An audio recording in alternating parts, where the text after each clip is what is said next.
20 anos. Meus irmãos, prestemos atenção nesse texto. Aqui uma Ele vai falar, eu vou escutá-lo. Mas, de novo, carnal. Deus detesta a carnalidade. Então, toma cuidado. Porque quem está com as raízes no mundo está carnal. E eu, por exemplo, que sou carnal e sou espiritual, existe uma briga dentro de mim com o Filho de Deus. E todos os filhos de Deus têm uma briga da carnalidade com a espiritual, com a vida espiritual. E por isso que eu digo que eu estou morrendo para a parte carnal. O ego meu acabou. Eu tenho que acabar no sentido de contaminado. O ego estava contaminado. Ele está descontaminando. A minha carne está morrendo. Como Cristo morreu na cruz. Morreu a carne. Mas ele glorificou seu corpo. Quando ele ascende, ressuscita. E todos nós, cristãos verdadeiros, vamos ressuscitar com ele um dia. Quando Deus olhou aquela pecaminosidade, aquela consequência terrível da queda, o que ele disse? Meu espírito não agirá para sempre no homem, pois este é. Deixe-me construir um quadro em torno deste versículo para vocês. Eu vou citar textos, não tem necessidade de você abrir. Gênesis capítulo 1, versículo 26 e o versículo 27 diz assim: que Deus criou o homem, sua imagem e semelhança. Está assim: passamos, pois, o homem, a nossa imagem e a nossa semelhança. Só até aqui. O 27 diz assim: criou, pois, Deus o homem, a sua imagem. A imagem de Deus o criou. Somente até aqui. Então você vai ver que Deus criou o homem, a sua imagem e a sua semelhança. Quanto à imagem de Deus no homem, Deus criou para que nessa imagem o homem tivesse a expressão de Deus. Ele expressasse Deus. E quanto à semelhança, Deus criou o homem para que ele pudesse ter comunhão com Deus. Então nós vemos aqui que Deus criou o homem para a sua expressão e para comunhão. Para que o homem pudesse expressar. Olha como é importante o que ele falou. Deus criou o homem para comunhão e para a sua expressão.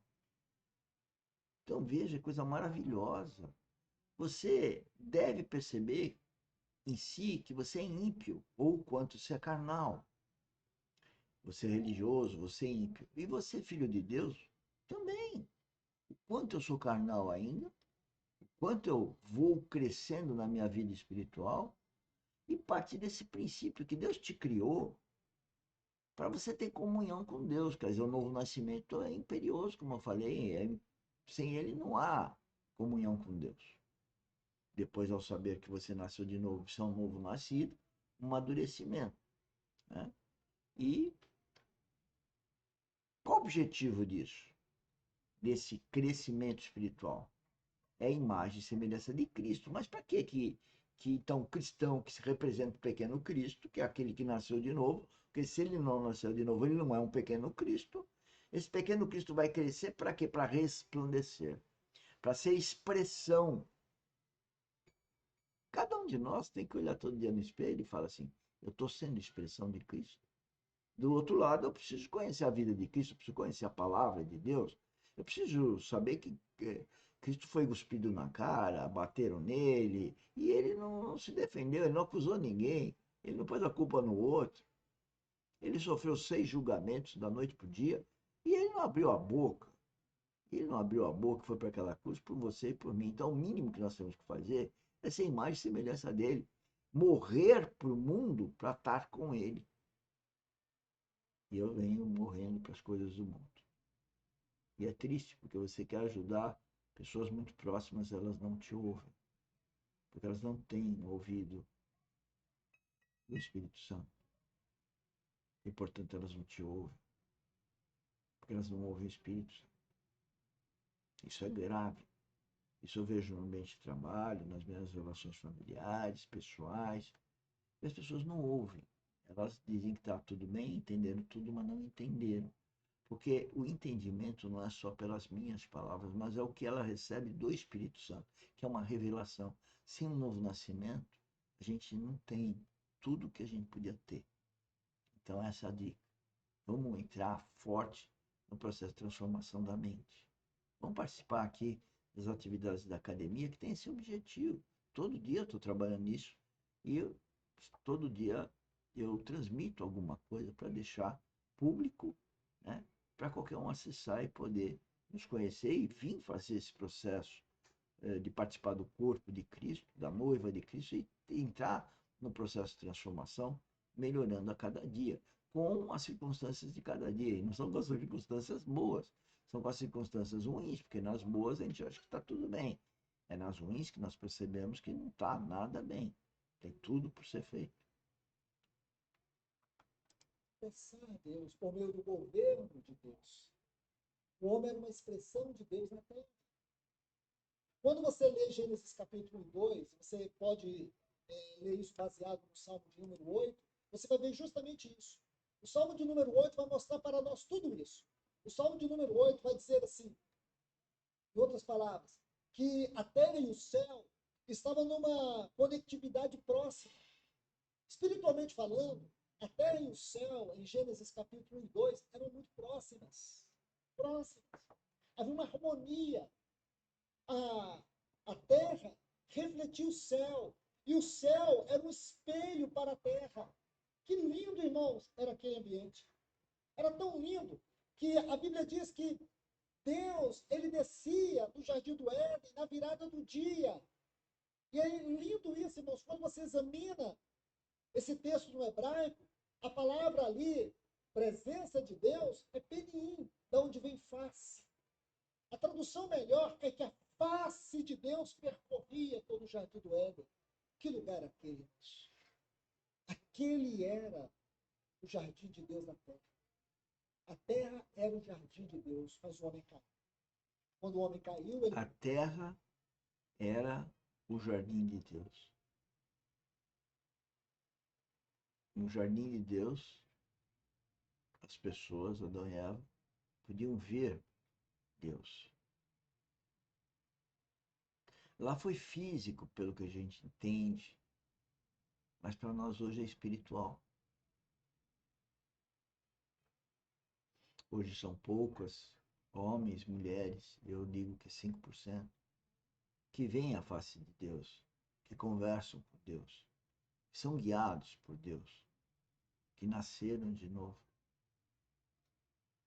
E quem nasceu de novo tem que conviver com a grande maioria, os outros 95%, que são religiosos, que são ímpios ou até ateus, e que não compreendem as coisas espirituais, porque não são espirituais. Quando você é espiritual, você vê os problemas dentro de si, exatamente para ter a transformação da mente. O Filho de Deus não fica acusando, não fica chantageando, não fica rejeitando.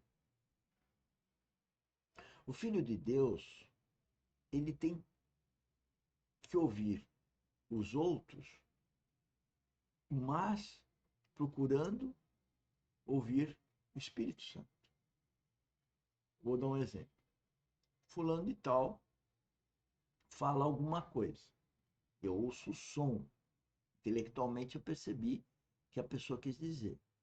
Mas eu só vou saber o que realmente estava naquelas palavras se eu tiver a revelação do Espírito Santo. Então, o que acontece comigo na prática, e creio que vai acontecer com qualquer filho de Deus, que à medida que as pessoas falam, eu trunco a fala dela para descobrir se eu entendi. Eu falo, peraí, deixa eu ver se eu entendi. Ou às vezes o Espírito Santo já fala tá errado. E a conversa comigo acaba sendo muito difícil, porque a gente fica truncando o diálogo. Por quê?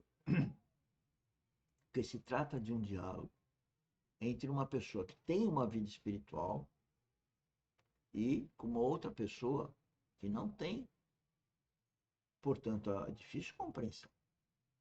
Por isso que Jesus Cristo fala: quem tem ouvidos, ouça o Espírito. O Espírito Santo, o Jesus Cristo falou para ouvir o pai, a mãe, o tio, a avó.